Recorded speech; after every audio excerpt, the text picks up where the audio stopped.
Good afternoon and welcome to Broadcasting Scotland and this week's edition of Full Scottish. My name is Grant Thoms. On the programme this week we are delighted to be joined by Mike Small, founder and editor from Bella Caledonia. Good afternoon, Mike. Hi, pleased to be here.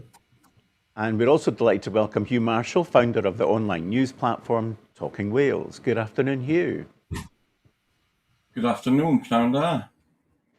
To start, we will begin with an update on the Ukraine. It's day 1614 of the Russian-Ukrainian war. On Saturday, we had sorry, you can tell this is my first time presenting. I'm just a little bit rusty and getting used to this. So on Saturday, Iran's foreign ministry condemned what was called a Ukrainian attack on the Iranian commercial tanker in the Caspian Sea. And Ukrainians representative to Iran was summoned. Iranians representative to Ukraine was summoned. Yeah, and basically what we had a situation where Ukraine are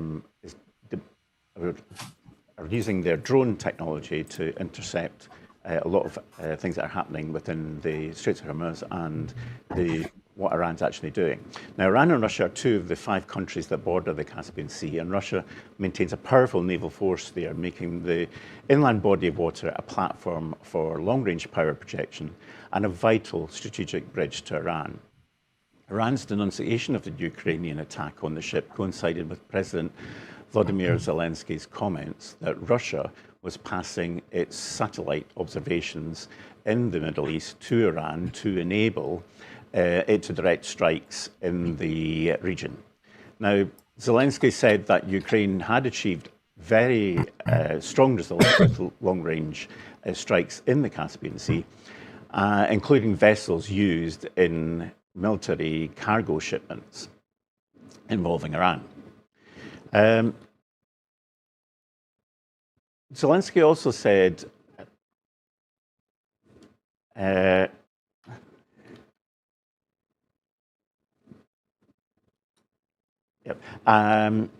let's go over to, first of all, yourself, Mike. What do you make of what's happening in terms of the development as we stand in the Ukrainian war? It's interesting that, in a sense, both of the superpowers in America and Russia are finding themselves relatively powerless. And that's partly due to the advancement of drone technology, which is, some of the stats I've heard are that an American missile might cost £1 million, and a drone could take it out that costs £25,000. And so there's this kind of asymmetry. And it wasn't so long ago that people were saying that Ukraine could never defend itself or win against Russia. And now that seems improbable. And equally, Trump's being kind of humiliated in the Straits of Hormuz by Iran, who's also utilizing drone technology. So another thing of the Americans favoring up to Putin, who is then telling the Iranians about the sites of American weapons. So kind of some extraordinary dynamics there. Yeah. Zelensky also said Russia wanted to bring in 30,000 North Korean troops to take part in Russia's invasion of Ukraine and was already preparing to receive them. Under a mutual defense pact, North Korea sent something like 14,000 soldiers to Russia's Kursk region in 2024 to help Moscow beat back the incursion into the region by Ukrainian forces. We know that the Ukrainian capital came under attack from Russian forces early on Sunday, with fallen debris triggering fires in at least 3 districts, and Mayor Vitaly Klitschko said on Saturday, Kazakhstan's President Kassym Takayev, said that a peace deal between Russia and Ukraine might be reached if both sides froze from the conflict and resumed the negotiations. Takayev made the remarks while meeting Vladimir Putin at a Russia-Kazakhstan forum in the Siberian city of Omsk. Kremlin spokesperson Dmitry Peskov said Putin outlined to Takayev in detail the state of Russia's military operations in the Ukraine. Huw, do you think Russia is losing this battle that they started these 1600 days ago? Yeah, I think it's interesting. Zelensky mentioned, I think he was discussing UK's defence spending, and basically how war conducted is changing every 3 months. And I think it's quite remarkable that, the acceleration of drone technology, but also AI tied into it, means that, how wars are conducted are now done completely differently. What's interesting, I think, is the fact that Ukraine are now, using sort of drone technology and sort of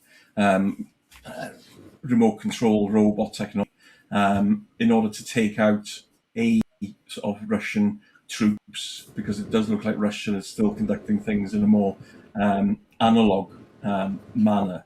But also the fact that Zelensky is now able to target sort of infrastructure within Russia. They've been targeting what the Russian equivalent of Amazon. So even though it's used to distribute shopping, stuff like that, it's all key network for components for Russia's sort of military capacity, drone components, etc. So yeah, it's surprising. I think it's just over 500 days when Trump told Zelensky that he didn't have any cards.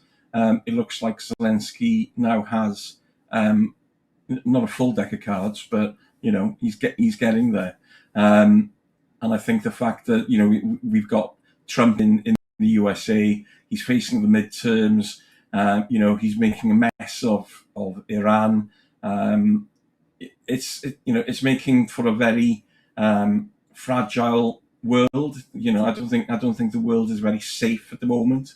But the fact that Ukraine are not just repelling, one of the world's top 3 superpowers, but it does look like they're starting to get upper hand. So there is hope there. Yeah, and moving to another area of world war, the 1,191 Palestinians have been killed in Gaza since the start of October 2025 ceasefire, bringing the total number of Palestinians killed in Gaza since October the 7th, 2023 to 73,317. Now, Gaza may be off the headlines, but Israel's aggression against the Palestinians continues in Gaza and in the West Bank, where settlers regularly occupy and destroy Palestinian property, backed by the Israeli military. This week, the UN Secretary General warned that the US-Iran war is getting out of control as the Middle East is being pushed into the edge of the unimaginable. Do you think Trump has really lost the plot, not just in Ukraine now, but also in terms of trying to bring peace to the Middle East? Is he the person to be involved in any of that in the first place? You? Clearly not. It's quite interesting to see how Trump's situation is, to a certain extent, imploding. Obviously, the midterms are now, we're nearing sort of August, September. We're looking 4 months away from the midterms. And although Trump is trying to do his best to try and sort of make those results turn out well for him, it's looking more and more improbable. We've seen that with the peace board, the fact that the United Nations now are so weak, that it is a difficult situation. So Israel are they're coming aside. People are still being killed and being being murdered by Israeli defense forces on a weekly basis. And the world seems to be paralyzed to a certain extent because of Trump. So until, the people of the USA hopefully change the course of their politics away from Trump's, which it's just a way of him making money as opposed to running a country, that we can have a sort of a change in the world order. But it's tough. But I think I think by November, when we have the results of the midterms, things will start becoming clearer, and hopefully things will start becoming difficult for Trump. Mike, if I can bring you in, one of the issues around the situation in the Middle East just now is the continuing prospect of nuclear proliferation. We know that Israel has capacity, that USA has been trying to stop Iran developing capacity, but there's increasing reports of Turkey, Saudi Arabia also looking to create nuclear capability. What might this do in terms of the tension and dynamic within the Middle East? Yeah, it's a terrible situation, and I read this week that the Board of Peace project has effectively collapsed, which was the only game in town really in terms of Trump's support for it. And we've seen him this week become more and more unhinged, because I think that the problem with the idea that the midterms is going to eject him and help provide some stability in foreign affairs, the danger is that he becomes more and more reactionary as that prospect comes nearer. I mean, this week he was talking really in terms of a new McCarthyism and a sort of Red Scare tactics, putting forward a bill that was aimed at combating far left terrorism, what they called, and he's just launched an anti-communist club for MAGA supporters that was targeting specifically Zoran Mamdani and AOC.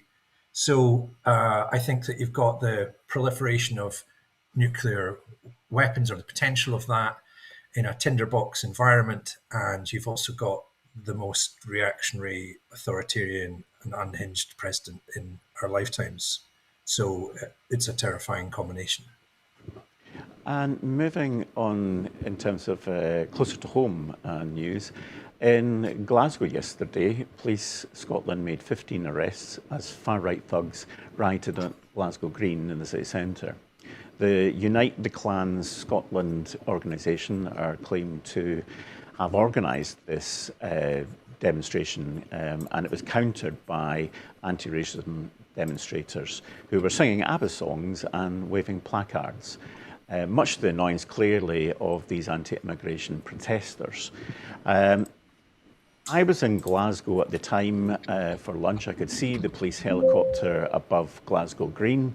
Didn't really understand what was happening until it was picked up by online news later on. But it did leave a discussion over the lunch table, which was then joined by somebody who'd come from the anti-racism demonstration, saying that this was really a small group of people who caused disproportionate disruption to Glasgow Green, to the city centre, very violent and really quite terrifying. Do we need to be asking questions about how we stop this type of far-right organisations being able to create havoc in our towns and cities across Scotland? And more so, what do we know about where these young men are coming from and why are they fighting? Mike, would you like to kick off? Yeah, I mean, from what I heard from reports that the Unite the Clans people were completely outnumbered and defeated. But I do think there's questions about security and intelligence and policing. I'm surprised there wasn't more than 15 arrests. We've got going on in the media at the background the spy cops scandal, the inquiry into the spy cops.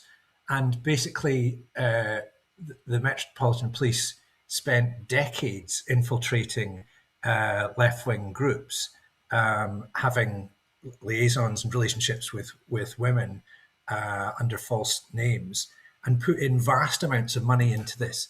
So my question would be, why aren't these groups properly investigated? They're not really good faith actors. They're far right and in some cases Nazis. And so I do think that there's major questions to be asked about the policing of yesterday and how such a violent group can be allowed to intimidate people. I think it's disgraceful. And Huw, I don't know if you picked up on the news from Scotland and from Glasgow around this. We are hosting the Commonwealth Games in Glasgow at this moment. This was perhaps a very deliberate attempt by the far right to hijack a multi-sport international event to raise their profile. How much was this picked up in Welsh local news? Yeah, it has been reported here, because obviously with the Commonwealth Games, Rhun ap Iorwerth, Plaid Cymru's First Minister, was up there for the opening ceremony. And I think this as an opportunity as well for the progressive nationalist governments of the United Kingdom to come together to talk. I think it was quite interesting. There was a clip of Rhun ap Iorwerth being interviewed last week when he was given the question that there are now 3 separatist administrations in power. But yeah, people are going to use things like the Commonwealth Games to try and sort of raise their profiles. But as far as I can see, when they do these sort of protests, they're outnumbered. And as you mentioned, the counter protesters was playing ABBA songs that they're made into sort of laughing stocks, because these people, even though they think they're strong, they actually genuinely are weak individuals. Who find this, coming together as a collective seems to think that gives them power. But yeah, they're just thugs. Idiots, and thankfully, the majority see through them. There certainly seems to be no irony in how these anti-immigrant protesters, as they're usually referred to by mainstream media, who would be the type of people who would follow a Boris Johnson line around women wearing burqas and saying this is against British values. But here we have young men with balaclavas looking no different, showing no more about themselves than someone who chooses to wear a certain dress in their religious observance. So, is there an element of cowardice, or is this, do you think, Huw, Mike, a deliberate way of making sure that they can't be identified by the police?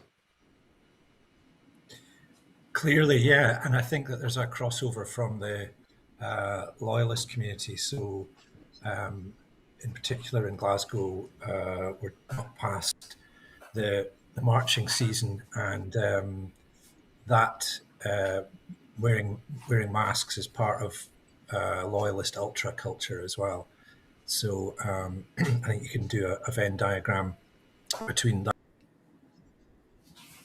that community. Like the National did an investigation looking into who they were, and a lot of those people are bussed in from across the UK, which gives all the more opportunity, I think, for the police to intervene before they get there. A situation, hopefully, that will change with stricter policing to monitor what they're up to, and as you said, greater use of intelligence services to catch them before things happen. If we move on, one of the big issues of the past week, not just in Scotland but across Europe and the world, has been how much the world is catching fire with wildfires. We've seen the dramatic scenes from Arthur Seat, Cairngorm National Park, across France, Spain, US, Canada, Wales as well. And yet fossil fuel producers still have the ears of politicians as country after country rolls back on its net zero commitments. We've just seen the new net zero and energy Secretary of State visit Aberdeen, where they were being pressured by numerous business interest groups to remove the energy profits level, including the Scottish Government in that sense. But one of the things that's missing in terms of that investment is about reducing emissions.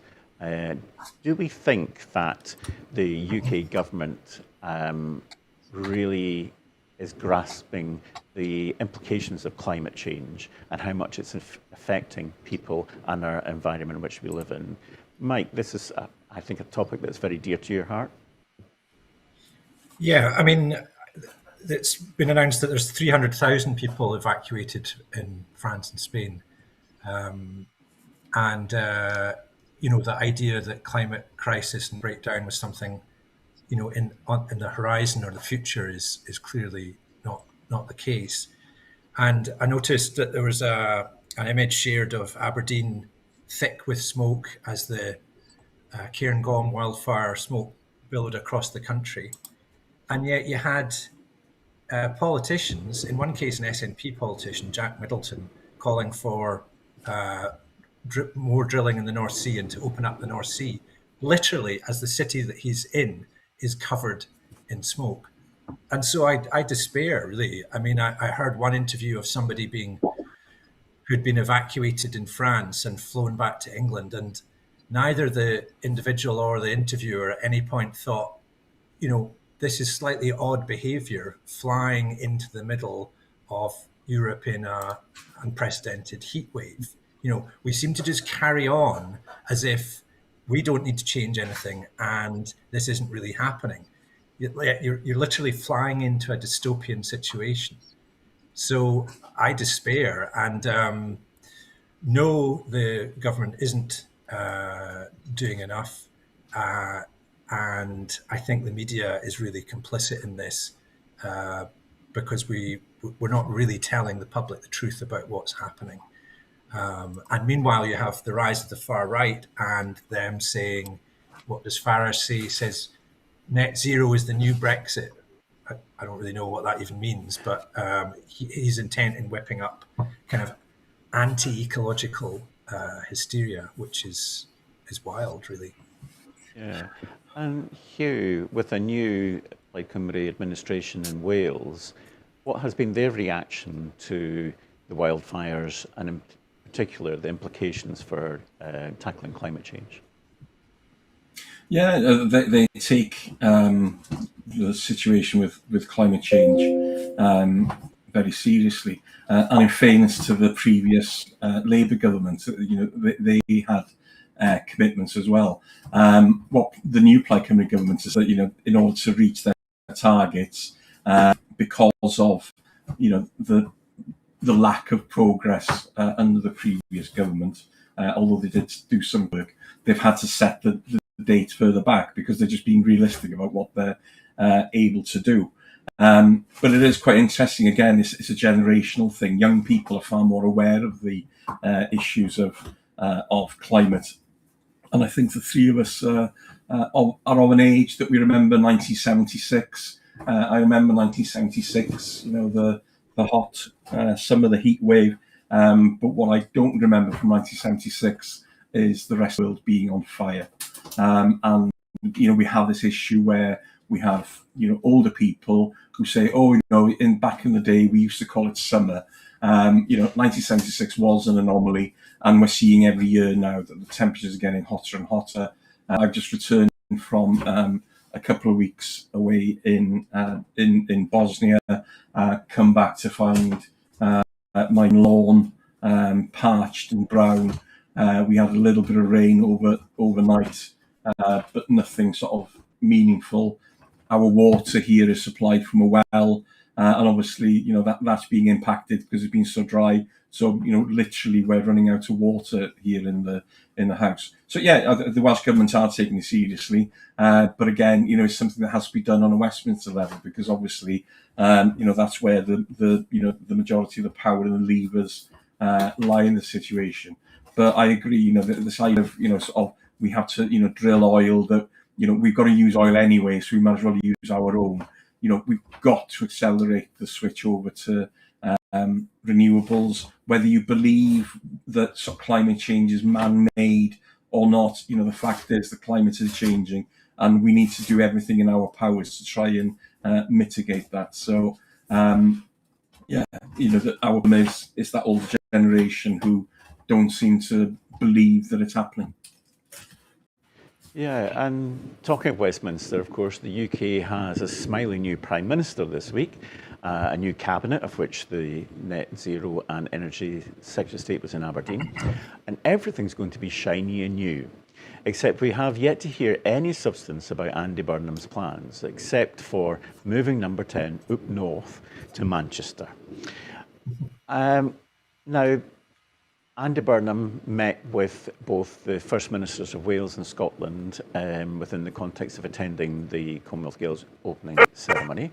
And it was striking that he, despite all this talk about decentralising powers from Westminster for greater regional devolution, presumably within England, he has suggested that a second independence referendum for Scotland is off limits. How is Andy going to be able to square the circle of greater devolution for anybody except Scotland being able to decide its own future? Thoughts on that, Huw? Yeah, it's quite interesting because obviously he's come into a very difficult situation. Keir Starmer, as he was being sort of dragged kicking and screaming out of Downing Street, was still going about, I've changed the Labour Party, when I came into power. He has changed the Labour Party, changed it for the worse. He's filled it with, the blue Labour apparatchiks. He was advised very, very badly, and you can see, one of the reasons why he failed so spectacularly as a Prime Minister was the way he's being advised. I think Burnham genuinely is a good guy. I think he does understand and believes in devolution, but he's also a realist and a pragmatist, and he knows he's going to have to deal with people, not just across the political spectrum, with his own party. He has to tread a very fine line because obviously, in Scotland, Sawa, who has been rewarded for failure, but also for being treacherous against Keir Starmer by the looks of it. It sounds like he's going to the House of Lords, and being an advisor there from a Scottish perspective. The fact that he appointed Stephen Kinnock as the secretary. We had Joe Stevens, who was awful, but the only two people you think were a downgrade on Joe Stevens would have been or Chris Bryant, and Chris Bryant has now gone to Northern Ireland, and Kinnock is in charge of is the Welsh secretary. So he seems to be reading the room badly at the moment. So we'll see what happens. But he's going to come up with this 10-year plan. I think you've got to give him time to look at it. But at the end of the day, he knows that he's fighting a losing battle. He knows that people in Wales and Scotland, especially younger people, want to see their future as being independent, within a European Union, with England as our neighbours and friends. Mike, do you think that Burnham's experience as a Metro Mayor and the value of being able to have economic powers, more levers to actually create change within the Greater Manchester area will heavily influence his ability as Prime Minister now to look at a redistribution of wealth, greater economic powers being devolved? Or will this only be within England because it's the one country of the four nations that has lacked any proper devolutionary process? Yeah, I mean, I was impressed by the idea of the number 10 in the north. I assumed that was going to be in Caithness, but it turns out it's not. I do think some of his ideas are good, and he's getting the credit for that. I think he's got much better energy and he's much more articulate than Keir Starmer. I think his ideas on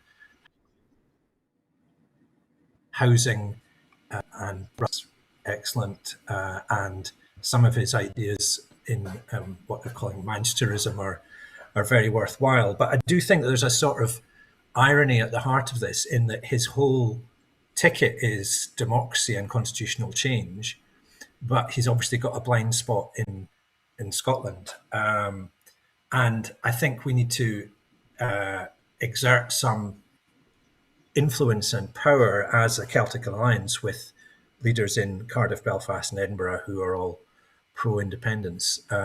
So I think we need to see that happening, and I would like to see Plaid Cymru and SNP and Sinn Féin meet and discuss tactics and get some energy from that. I do also think that there's an interesting thing happening in that Labour lost so badly in Wales and at Holyrood that I sort of see Labour basically abandoning devolution because they can't win, because they're not going to progress their own ideas. And so what we're going to see is them bypassing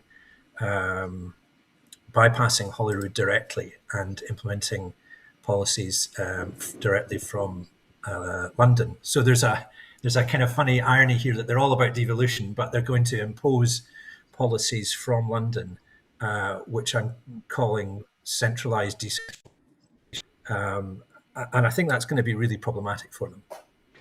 I mean, that was obviously a policy that was started by the Conservatives under their levelling up, and it was very difficult for any Scottish council to refuse the opportunity to receive any funding, whether it came from United Kingdom government or not. Both of you have touched on Anna Sarwar resigning as Labour leader, being made a member of the House of Lords, an institution he said that he would never ever go into and that should be abolished. And now he's going to be a trade minister within the new Burnham government. And Douglas Alexander has returned as Secretary of State for Scotland. Now, both those men were the architects of Scottish Labour's disastrous electoral performance in May, and yet both seem to have been rewarded with either keeping a job or getting a brand new one and an elevated status. What does that say about the quality of Labour leadership in Scotland, that failure is rewarded by keeping a job or being promoted? Sorry, Mike.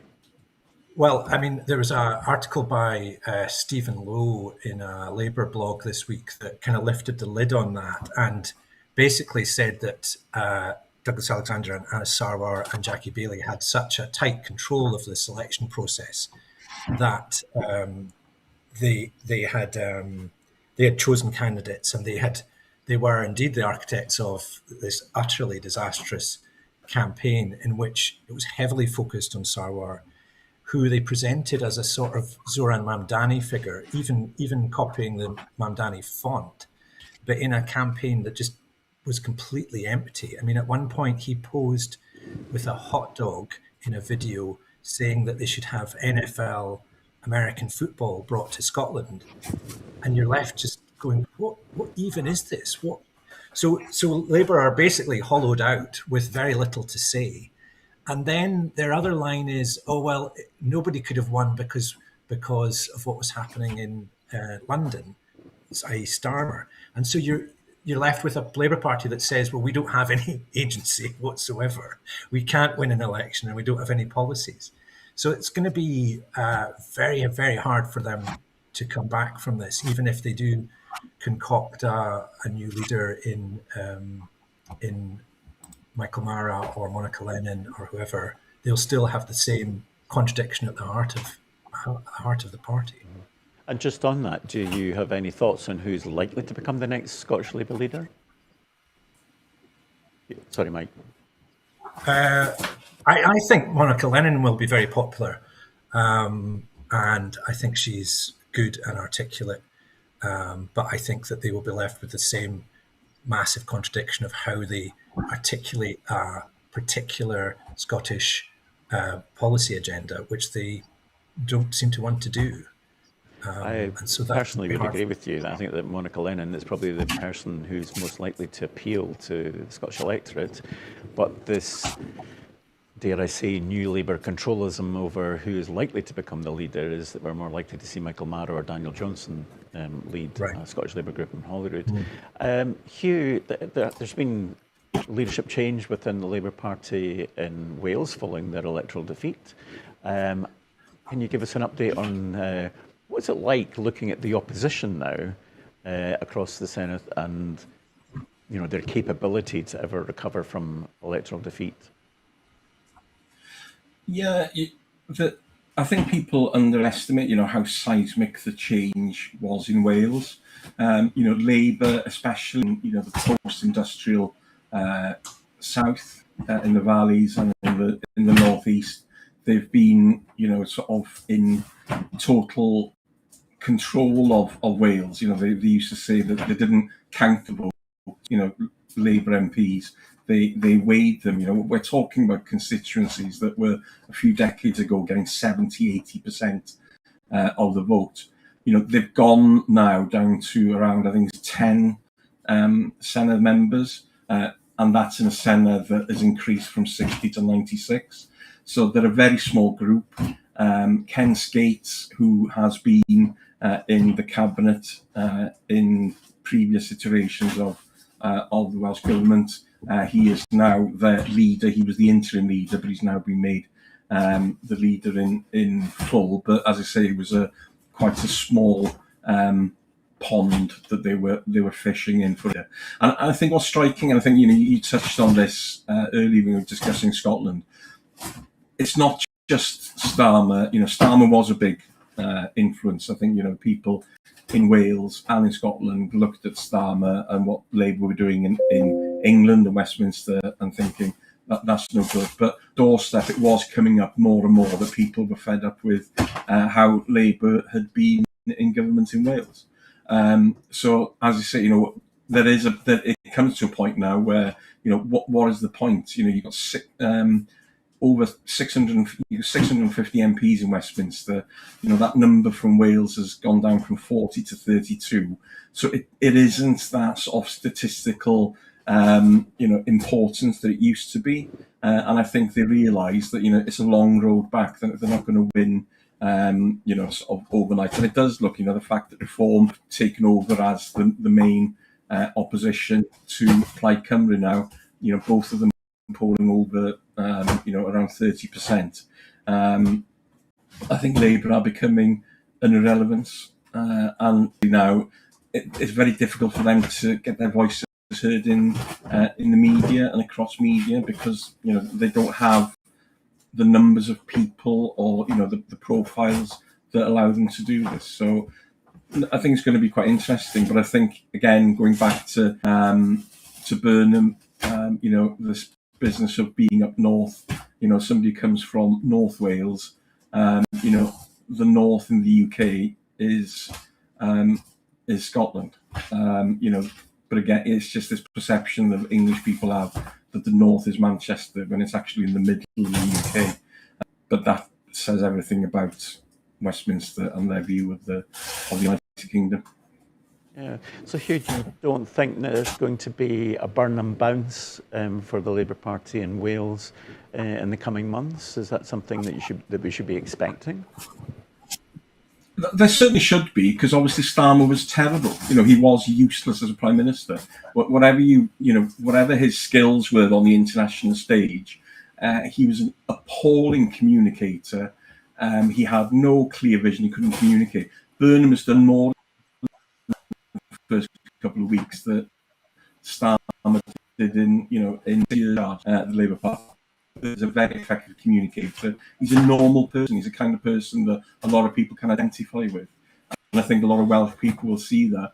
But I think he's got a big job in his hands. It's not just a case of sort of offering a new vision and we're going to cap bus fares. And it's good he's doing that, and trying to eradicate rough sleeping. Obviously, remember, it's not homelessness he's trying to eradicate, it's rough sleeping. So those are all worthy, and I think again, I go back to saying I think he is genuinely a good guy, and as a Everton supporter myself, and he's an Evertonian, how can I say anything against him? But yeah, time will tell. But I think Labour are in for a long haul until we know what the budget is in this 10-year plan.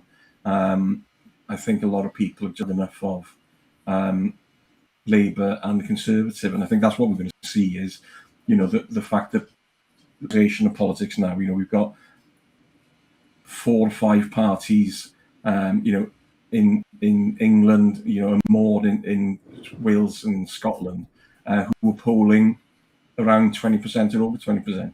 And obviously in Scotland and Wales, the 2 biggest parties and the biggest support are the SNP and Plaid Cymru. And I don't see that changing anytime soon.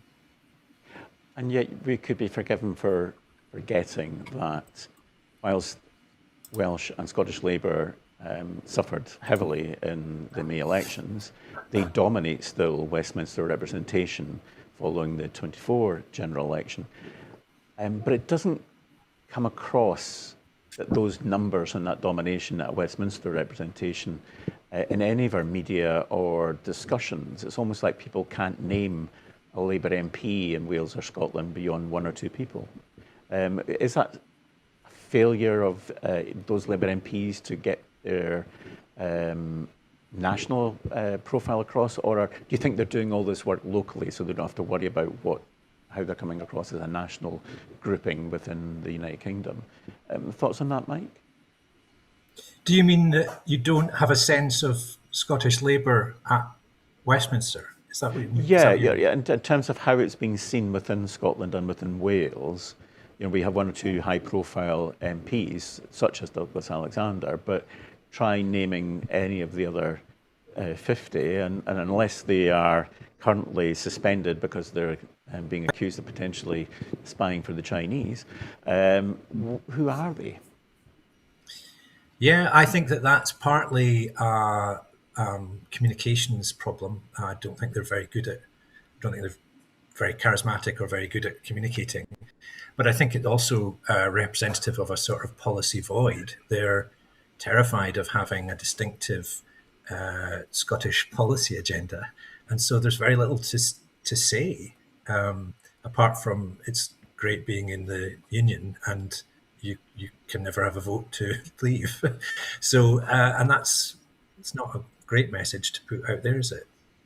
No. And Huw, is there anything amongst that Welsh Labour grouping that would give some hope that now with Starmer off out of off the stage in a sense, a Burnham approach, do you think we can expect Labour MPs to take more of a leading role in shaping policy, shaping issues within Welsh body politic? No, frankly. I think one of the issues, I don't know what the situation is like between Labour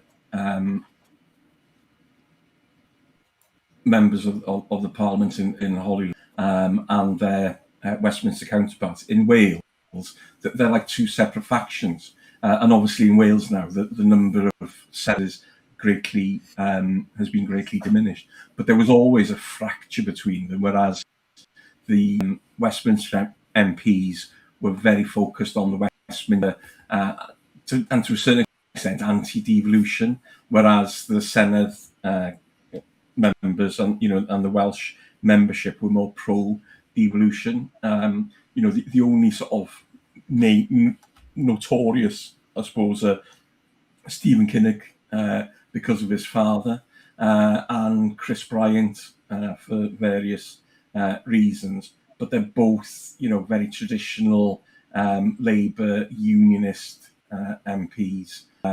So yeah, I think the problem is of the MPs that they did.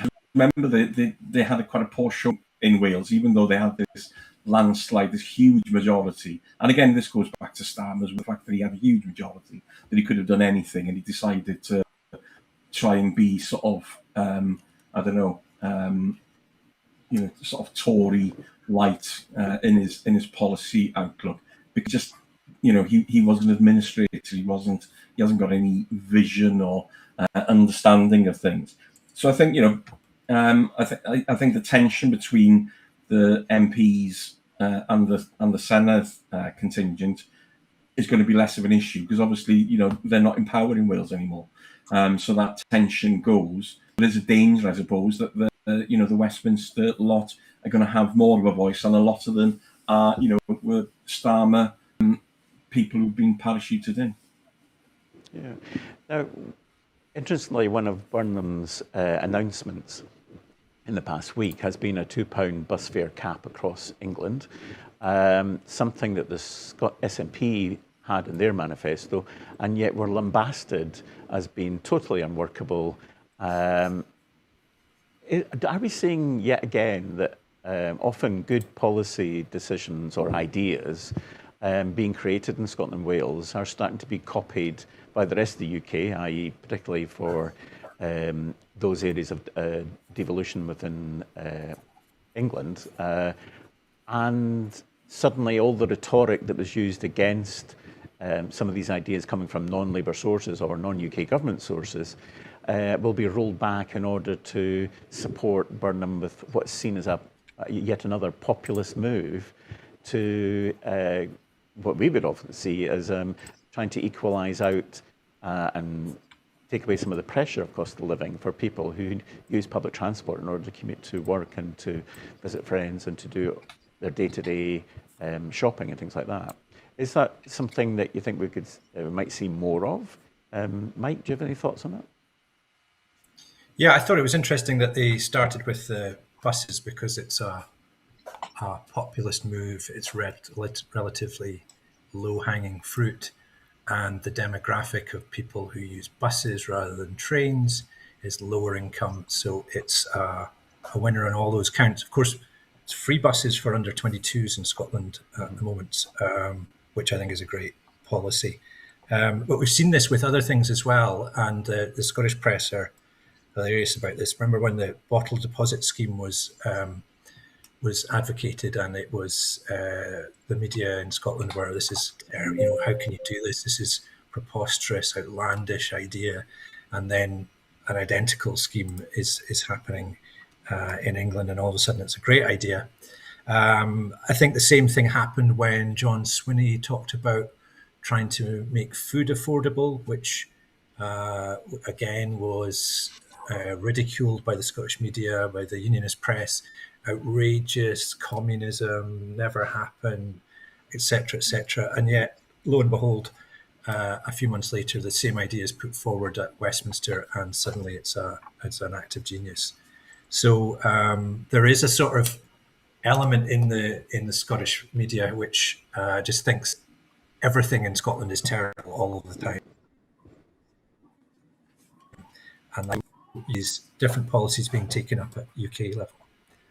Yeah, that's not too dissimilar to the Conservatives adopting the small business bonus scheme that was started in Scotland, and some do give credit actually to David McCletchie when he was Conservative leader as trying to influence John Swinney back in the very first Scottish Minority Administration, and the UK government went on to then adopt that as well within England. Huw, is there anything that you would like to see the UK government adopt that has been an initiative of the Plaid Cymru administration as it gets underway that would benefit the rest of the UK, and in particular probably England, that would be a good thing? Yeah, I think people forget that even though Plaid Cymru have been in opposition, they've used their power as sort of in that opposition, because obviously it's very difficult for Labour to do deals with the likes of the Conservatives.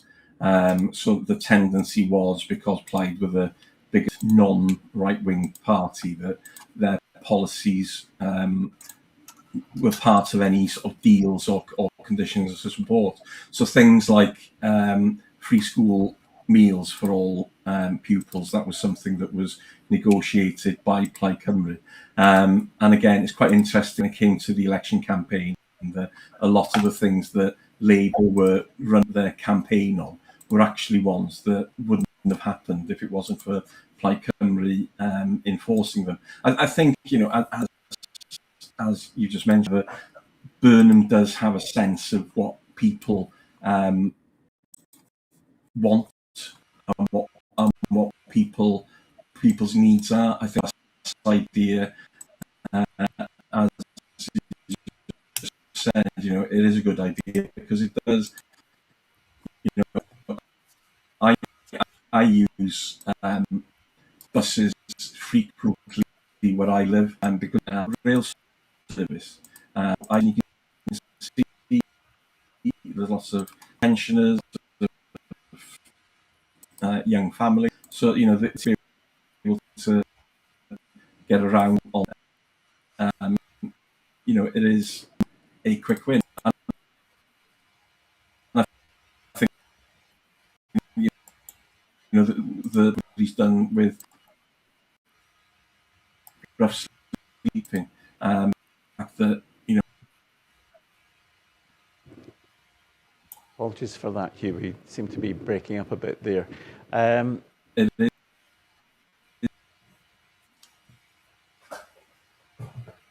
Maybe we'll come back to you once we get a better connection. But look, I want to turn to something we touched on earlier today. Glasgow's host. And even the Glasgow's hosting the Commonwealth Games, you get, and it's bringing an element of joy in seeing home nations winning gold.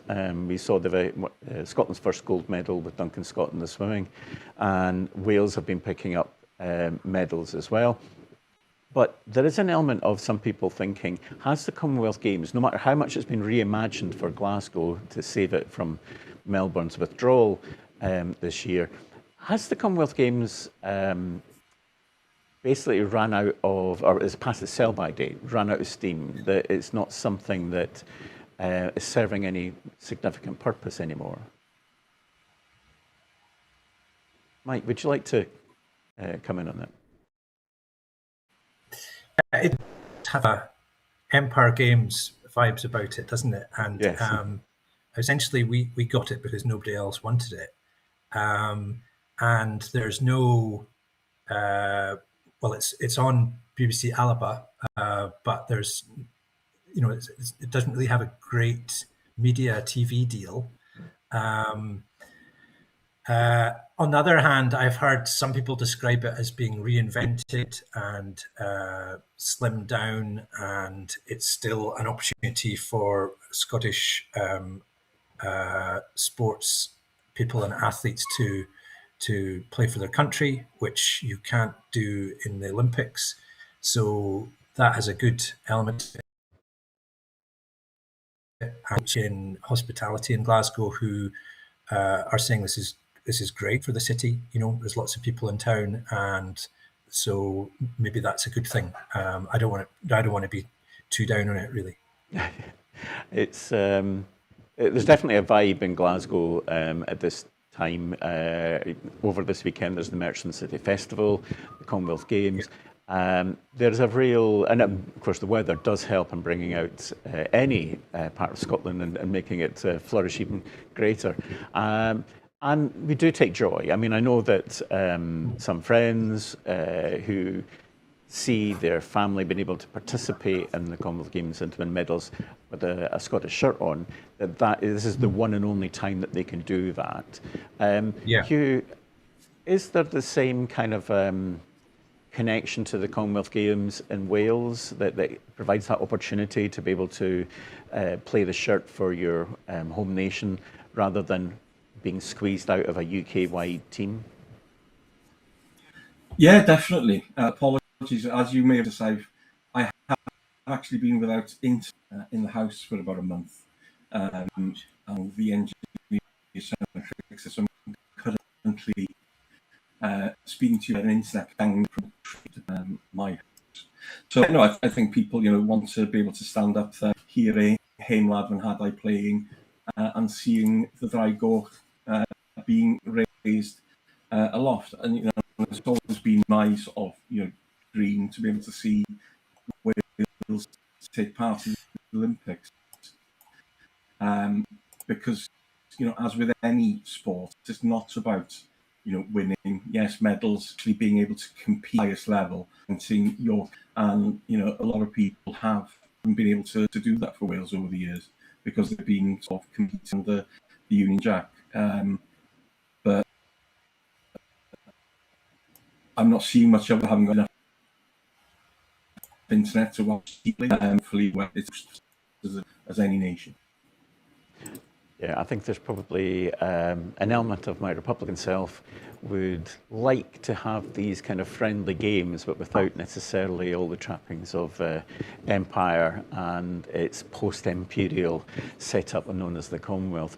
I do apologise for giving away some of my political views on that. But a big shout out to Joy McNaughton and Nigel Scott, the parents of Duncan Scott, Stirling residents who I know are being cock-a-hoop at his gold and are going to look forward to hopefully further victory in the pool over the next week. Already Scotland's most decorated Commonwealth Games medalist and Olympic medalist, so it's something to be proud of. But I think beyond that, there's also a much larger dedicated team from each home nation, and it does allow them to be able to test and gain experience across a number of sports that you don't really get unless you're exceptionally elite and can get into the UK team. So that's going to be the end of it for this week, my first week. Thank you for bearing with me and coming to terms with being a presenter and getting used to this autocue.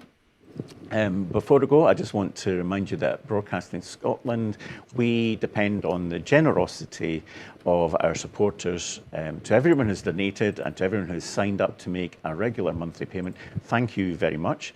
We can only exist with your support. Our programmes will always be free to view. However, if you can afford even £5 a month or as little as you can, please consider becoming a Broadcasting Scotland supporter and please donate whatever you can. Thank you, and thank you again to our guests, Mike Small and Huw Marshall. It's been great to chat to you. I will catch up with Huw more about our trip to Bosnia. Maybe we'll talk about that on another occasion. But it's a goodbye just now, and thank you very much for watching.